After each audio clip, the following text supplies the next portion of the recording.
In today's video, I'm going to teach you how to insert links in PowerPoint.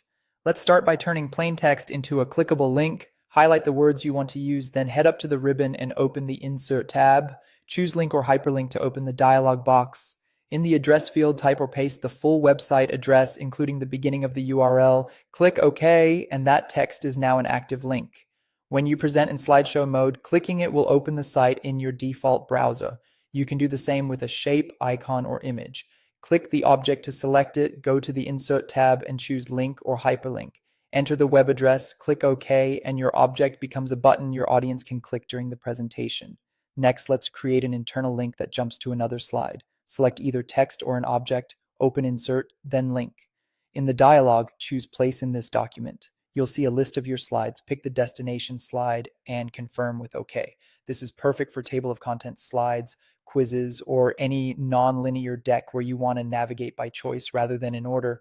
You can also link to a file on your computer like a PDF or a Word document. Select your text or object, go to Insert, then Link. Browse to the file you want and select it, then click OK. A quick tip here, if you plan to present on another computer, keep the linked file in the same folder as your PowerPoint and move them together so the link doesn't break. To insert an email link, highlight the text you want, open Insert, then Link. In the address field, type mail to, followed by the email address, and confirm with OK. When clicked during your presentation, this opens a new draft in the viewer's default mail app. Always test your links before presenting. Enter slideshow mode and click each link to make sure it behaves as expected. If you're previewing in editing view, you may need to use your platform's shortcut to follow links, but slideshow mode is the most reliable place to test.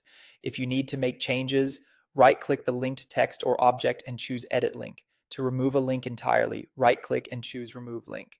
Use hyperlinks to move smoothly between slides, open websites directly from your deck, and connect supporting files, making your presentation more interactive and professional.